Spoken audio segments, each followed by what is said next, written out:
Welcome to the Lantern Hour.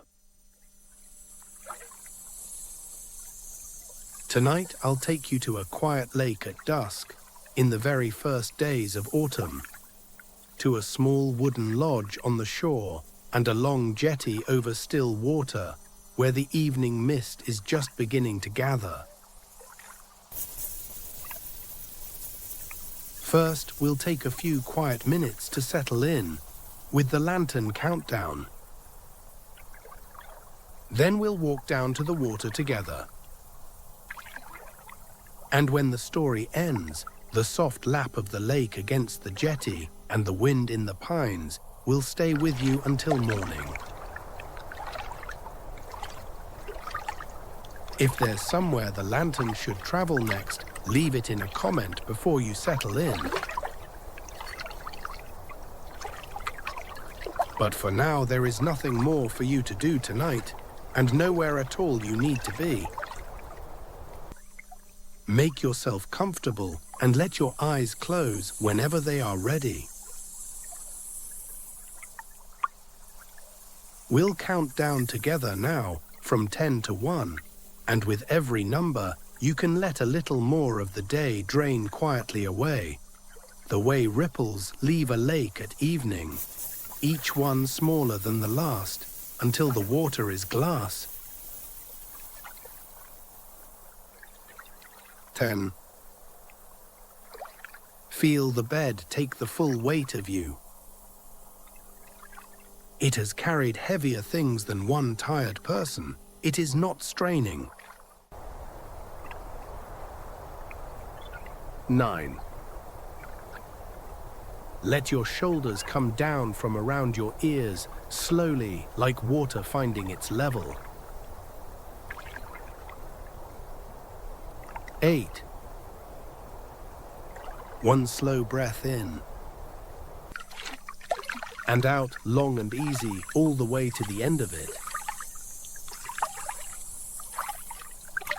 7. Whatever happened today is over there now, on the far shore of the evening. You don't have to row back for it. 6. Let your face grow smooth, forehead, eyes, jaw, like the surface of still water. 5. Your hands have carried enough today. Set them down, let them float on the blanket. 4.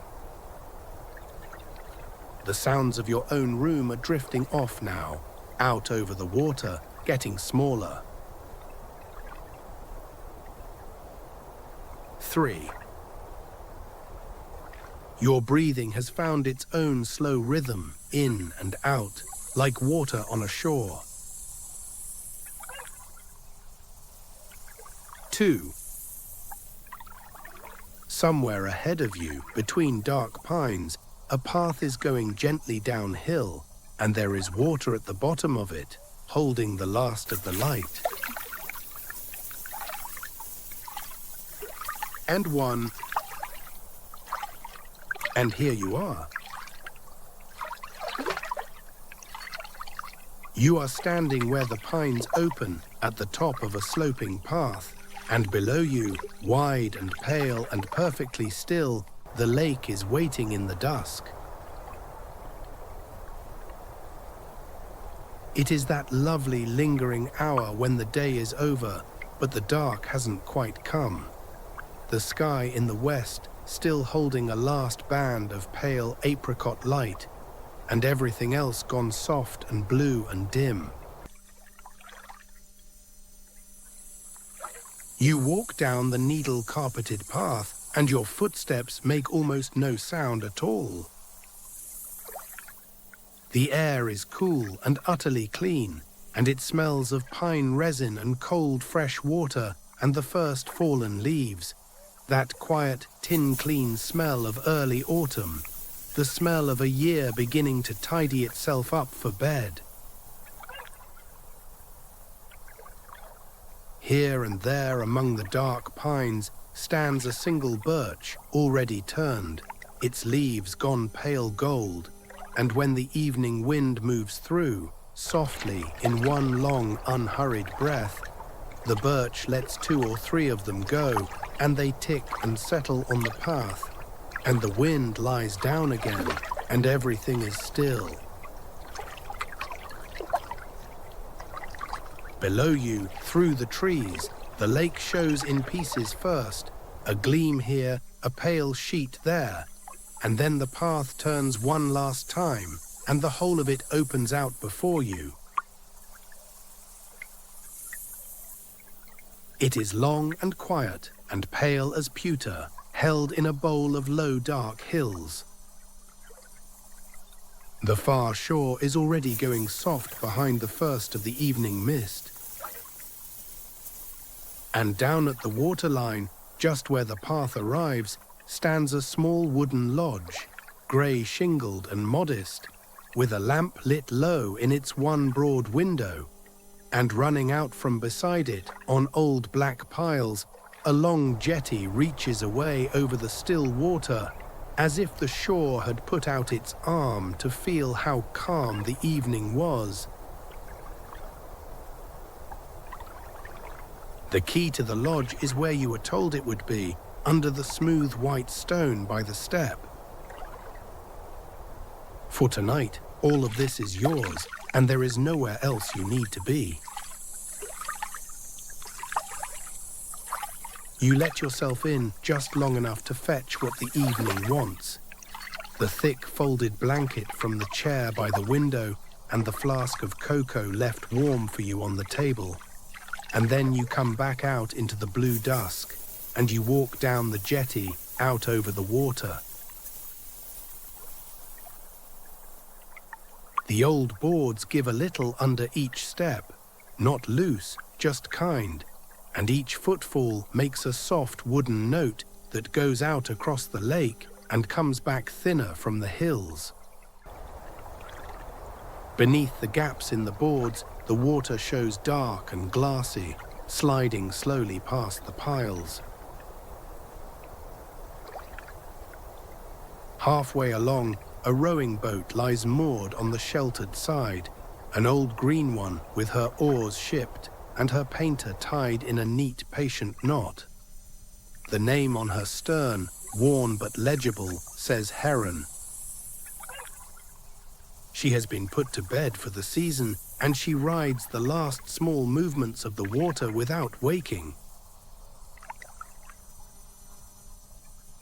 At the end of the jetty there is a bench, silvered wood, worn smooth, set just where a bench should be. And you settle onto it and wrap the blanket around your shoulders and pour the first cup of cocoa, and its steam climbs up thin and bright against the darkening water. And now you can hear the lake properly. Under the boards, all along the piles, the water is touching the wood, lap and lap and lap, small and slow and even, the sound of a lake with nowhere to go and all night to get there. Far out, where the mist is, a loon calls. That long, low, falling call, half whistle and half sigh, the gentlest, most far-away sound in the world. And a moment later, from somewhere much farther, another answers, and the quiet closes softly back over both of them. The wind stirs once in the pines behind you, breathes its long breath, and lies back down. The cold of the evening stays out there, over the open water, with the mist and the loons, and you are here, wrapped warm in your blanket, with cocoa, with nowhere to be. You sit and sip and watch the lake settle for the night. It happens so gradually you could never point to the moment of it. The last band of apricot light in the west thins and cools and slips below the hills, and the water keeps a ghost of it for a while longer, the way water always keeps the sky a little past its bedtime. The small breeze ripples of the day shrink away towards the shores, each one fainter than the last, until far out in the middle, the lake goes first to satin and then to glass, so still that the earliest stars, when they arrive twice, once above the hills and once, trembling very slightly, in the dark water below them.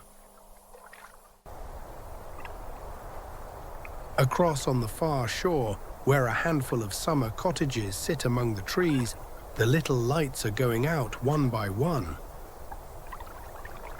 Somebody's porch lamp, somebody's upstairs window. A last thin feather of mist stands up straight off the water over there, in air too still to bend it. Then that window goes dark too, and the far shore folds itself away into the mist, and the lake is the only thing left holding any light at all. The mist thickens softly out over the middle, not moving, just gathering, the lake pulling its blanket up. Lap and lap under the boards below you. The lake has been settling itself like this every evening for 10,000 years. It needs no help, and it takes no shortcuts, and it is never, ever late. The mist stays out on the open water, and the last of the cold stays with it. And you are here, wrapped warm in your blanket, watching, with nowhere to be. When the cocoa is half gone and the first real chill touches your ears, you gather the blanket around your shoulders and walk back up the jetty, lap and lap, keeping pace beneath you all the way. At the shore end, where the jetty meets the land, stands the little boathouse, grey shingled like the lodge, its wide door standing a hand's width ajar. And you pause there a moment and look in. It is dark inside and dry, and it smells wonderfully of rope and tar and clean old wood, the smell of a place where things are kept properly. The heron's oars rest on their pegs on the wall side by side, blades up, put away with care. A folded net hangs from a beam. On the shelf, a row of old tins stands in a line, hooks, twine, boat nails, each in its place, and over them, coiled flat on a nail, a spare mooring rope waits for a season that is over. Everything in here has been stowed and put to rights and set down gently for the winter. Nothing is half finished. Nothing has been forgotten. The whole small room is one quiet wooden way of saying the day's work is done. And whatever the day may have left half done in you, that can be stowed now too, blades up, in its place on the wall, until you want it again. You draw the boathouse door gently to, and leave the season sleeping. Then you let yourself into the lodge, into the low amber lamplight, and close the door on the dusk behind you. The lodge is one warm wooden room, plain and right. A deep bed under the window with a quilt like a bank of cloud, a table, 2 chairs, a shelf of tin mugs, and on the table, beside the lamp, fat, curling, bound in scuffed brown leather, the visitor's book. 70 years of summers are in that book, and you pour the last of the cocoa into one of the tin mugs and sit down at the table and open it gently somewhere in the middle. The entries are exactly what they should be. Weather mostly. Fine week, rain Tuesday, swallows nesting under the boathouse eve again. But as you turn the soft old pages, one story keeps surfacing, summer after summer, in two alternating hands. Two brothers, Tom and Alfie, who came every August for most of their lives, and who spent every one of those Augusts after the same enormous trout. They called him the Professor. 1954 saw the Professor by the North Point. Alfie fell in. 1961 hooked him at last. He is stronger than Tom, lost the good rod. 1970 did not see the Professor. He saw us, we feel. You pause and listen a moment. The water touching the piles below the window, lap and lap. The lamp burning steady at your elbow. The night is out there on the lake with the mist, and you are here, inside in the lamplight, with nowhere to be. And you turn the soft old page. And on, summer after summer, the handwriting slowly changing, growing looser and more patient, the entries shorter.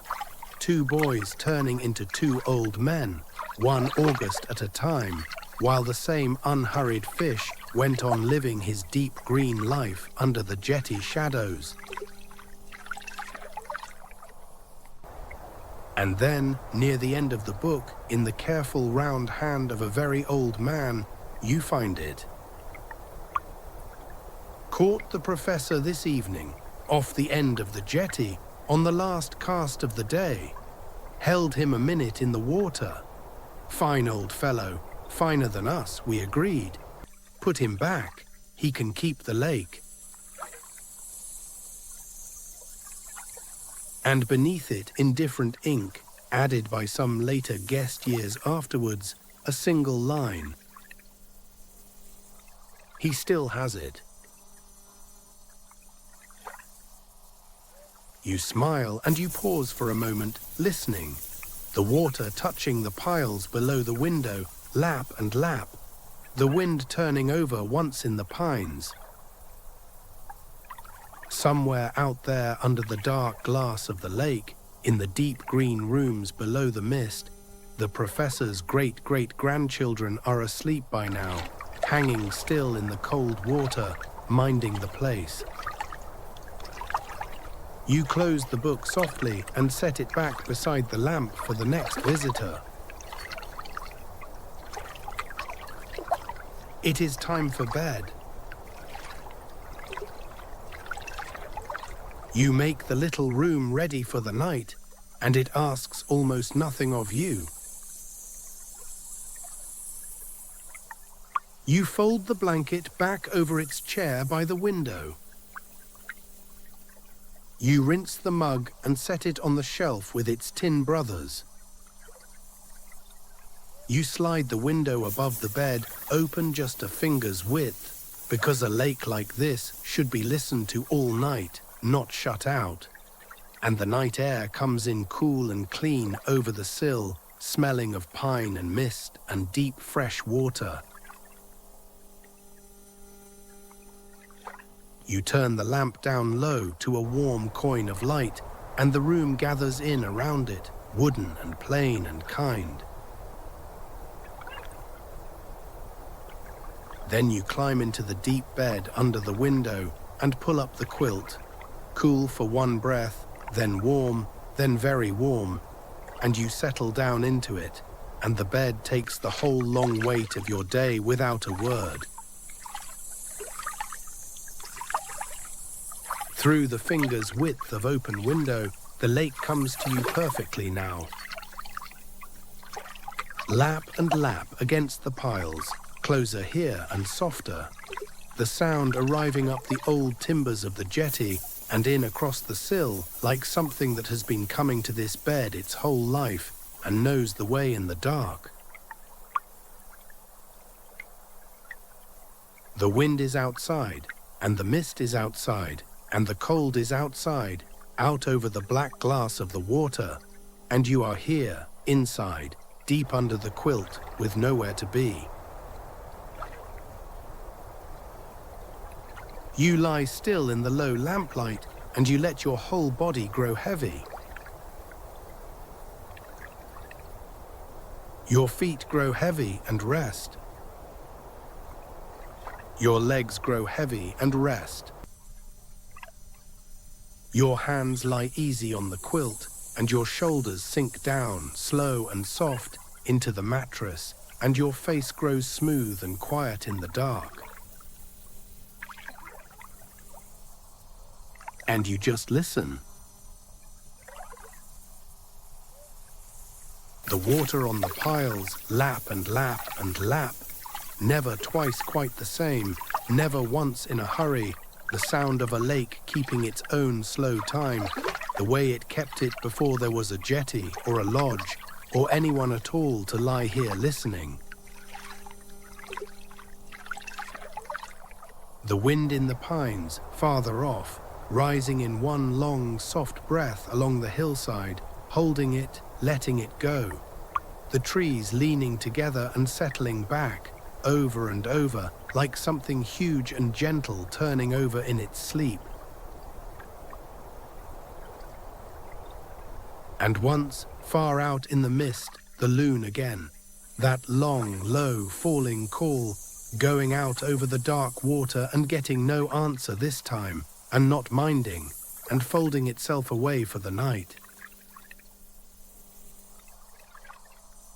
Once, too, a board ticks softly out along the jetty, only the old timbers settling, letting go of the last of the day's sun, joint by joint, the way old wood does. The jetty is getting comfortable as well.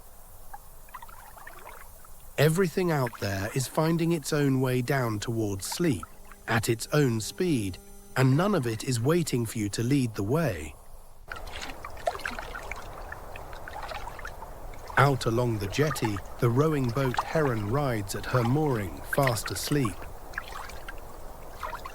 Under the jetty, the professor's people hang in the still cold dark, fins barely moving, asleep in their own fashion. The cottages across the water are dark. The hills have closed their eyes. The whole bowl of the valley is one held breath, slowly, contentedly, being let go. Every lap of the water is a little smaller than the last. Every breath of the wind is a little longer in coming. The lake is settling itself for the night, ripple by ripple, sound by sound, and it is taking you with it, not by asking anything of you, but just by doing, right beside you, the very thing you came here to do. The quilt has warmed through now to exactly the warmth of you. Hard to say anymore where you end and the warm bed begins. Hard to say where the bed ends and the lodge begins, where the lodge ends and the shore begins, where the shore slips under the still black water. It is all one settled thing now, holding you in the middle of it, like the lake holding its stars. The lamp is a coin of gold. The window is open a finger's width. The lake is just below, keeping time. Lap and lap. The smallest sound there is. You don't follow the sounds anymore. They come to you instead. The water on the piles. Soft. Slow. Sure. The wind in the pines. One long breath. Then quiet. The loon has gone to sleep. The boat is asleep on her rope. The mist lies thick on the middle of the lake like a quilt on a bed. Nothing out there needs you. Nothing anywhere needs you now. The lake settles itself, ripple by ripple, smaller and smaller and smaller. Let yourself settle with it. Down through the warm dark, easy as a leaf on water. No hurry at all. You are held. You are warm. You can sleep now. Good night. The lake settles itself for the night and you can rest. The water has kept this slow time for 10,000 years, and it will keep it while you sleep. The wind stays out in the pines, and the warmth stays in here with you. The mist lies over the water like a blanket, and the lake sleeps underneath it. The boat is moored, the book is closed, and the lamp is low. Everything on the far shore is asleep, and no one anywhere is waiting up. Each small sound of the water is carrying you a little deeper towards sleep. Morning will come across the lake on its own. It does not need your help. There is nothing to catch, and nothing to keep, and nothing to hold. The lake can mind itself tonight.